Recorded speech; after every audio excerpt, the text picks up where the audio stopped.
most undignified I've ever been. So, hello everyone, and welcome back to the Anime Club. Except we're not doing a podcast review today. We're doing another off the shelf. Boo. As you can see, there are many shelves around us. You can't actually see all of them. They do go all the way around the room pretty much now. We would panoramic this if it weren't for the fact that we would throw off our setup here. That's entirely fair. I will figure out how to do that eventually. That's not happening right now. Yeah, so this is the new office. And you're going to see different sides of it during different videos. But for today, I made Nick Nack read The Wallflower. It's known in its anime as Perfect Girl Evolution, or The Wallflower. And then its original Japanese name is Yamato Nadeshiko Shichi Henjei. And it is a little bit of an older, manga. It was a fucking copyright 2004 for the English translation. The original volume 1, 2000. So, pretty early. So, basically the premise of this series is that these four boys who are high school aged and uber beautiful, like the most beautiful men you have ever seen, K-pop idols. Bishonen. Yes, Bishonen. Get a deal on this mansion, right? That they can live in this mansion, basically rent-free, if they turn the mansion owner's niece into a perfect girl.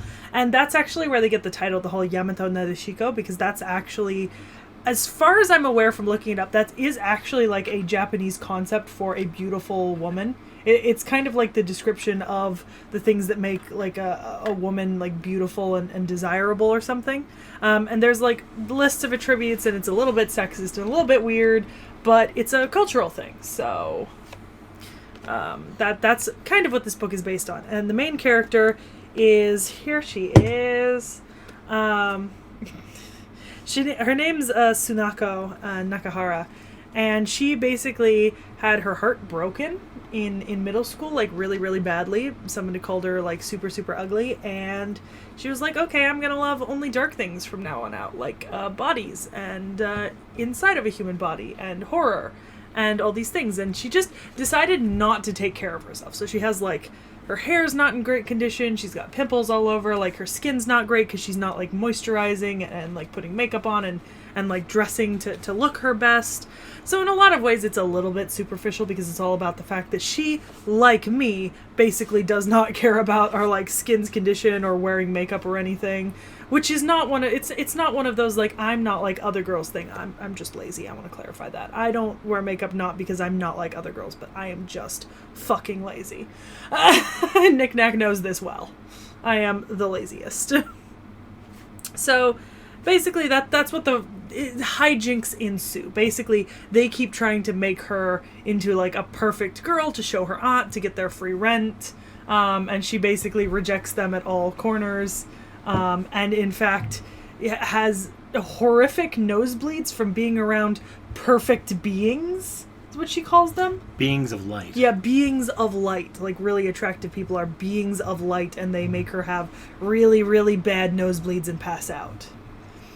So, how did... I know Nick Nack didn't like this. No. You know what the best part is? What? The anime's in the hat, and the anime has none of the endearing qualities that the manga does. Oof. It is actively worse. It is one of the worst adaptations I've ever seen.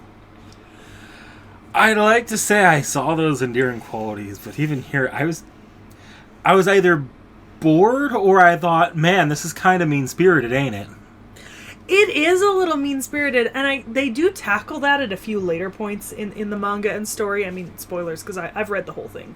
And we're not going to be continuing this on the channel past this, because Nick Nack didn't really enjoy it. But there are moments later on where other characters point out to them that maybe they're the problem, and there's nothing really wrong with her, and her enjoying the things she likes.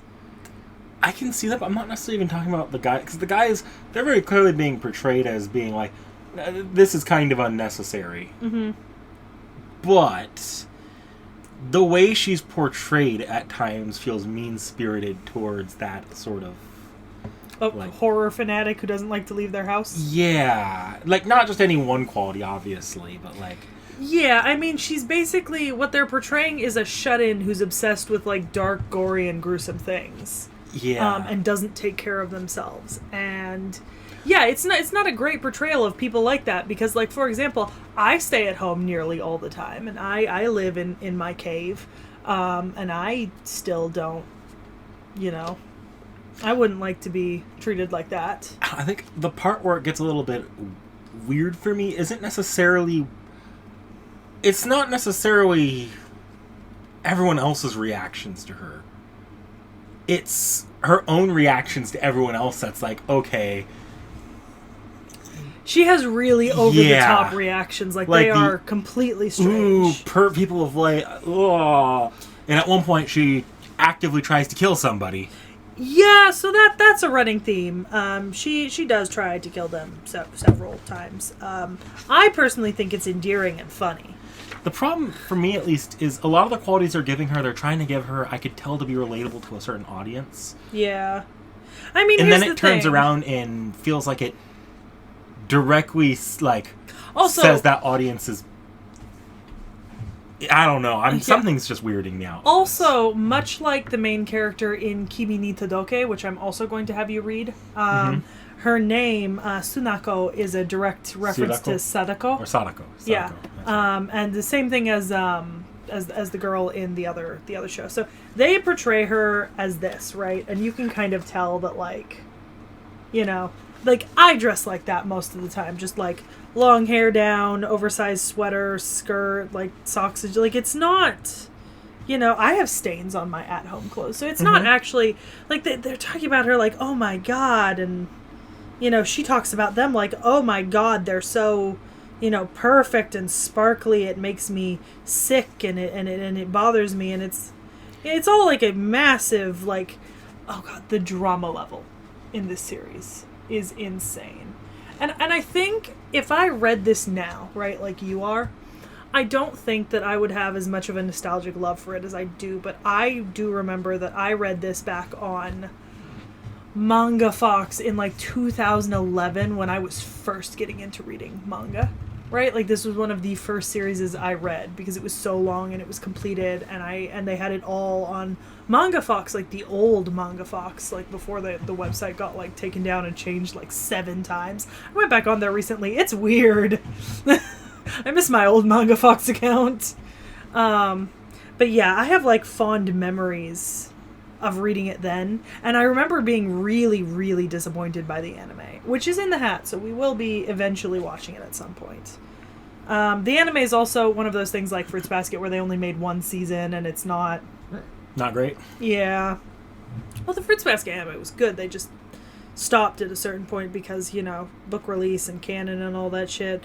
Also, like, low-key, I love the fact that, like, she just randomly has different outfits at any given time. I'm looking at, like, a fucking outfits. Also, if you look at the way she's drawn when they're not focusing on trying to make her look ugly, like, she's actually drawn to be really beautiful.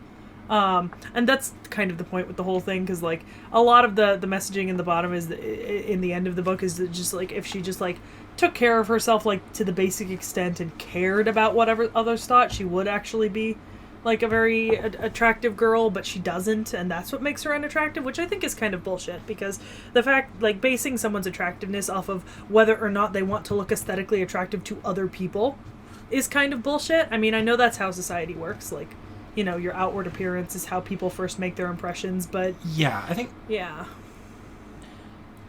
It's how she treats others, to me, that feels the weirdest here. Because like it feels like she's different confirming species. what they're saying. Yeah. Whereas when it's only them doing it, it feels like, no, you could turn this around thematically, and they do at times address that. But when she's herself is backing that up and acting like she's a different species... Yeah, then it becomes a little weird. Also, excuse the camera shaking that y'all just saw. My leg was twitching and I noticed the camera bouncing, so there's going to be a little bit of a jiggle in the video. Oof, hopefully that didn't knock one of us out of frame. Oh, I don't think it... Well, it wouldn't have changed the angle. It just was it was jiggling the whole monitor, which the camera's perched We on. promise there will be a much more reliable later setup. Yeah, there's going to be a bigger desk, so I have more space. Right now, we're working on, like, bare essentials in terms of desk space, because I got the rest of the room together, and honestly, I just don't have the energy to fuck around with everything else today. There's a lot going on. There's Surprised you haven't heard that going on lately. Yeah. If we didn't risk running out of frame, we'd show you what was going on. Yeah, no, but you'll see it in several different videos coming up. So, I mean, I will say I do still hold a lot of nostalgic love for this. I've got like the first 20 volumes. I do reread them every so often. It's one of those series for me that I read very, very early. Which I've been kind of rediscovering some old stuff that I read very, very early in, like, my forays into manga, and I've just been, like, cringing at myself, like, oh god, you thought this was good? I'm fairly certain I read fanfiction of this on fanfiction.net. I have a vague memory of that. Skahawk stares at you in disappointment. Yeah, the shrine is growing, guys. You can't see it right now, but you will. You will soon. The shrine grows. Also, Skahawk is low-key, like, staring. Actually, Skahawk isn't staring at me, but Ozzy in the back is. And that's a little bit disconcerting.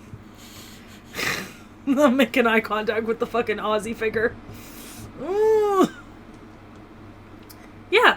So, we'll see you back in a few days with whatever we're doing on the channel next. At this point, I cannot be asked to keep up. Y'all are getting this very out of order, by the way. We record as we do. So look out for the next Off the Shelf, and we will see you next time. Bye!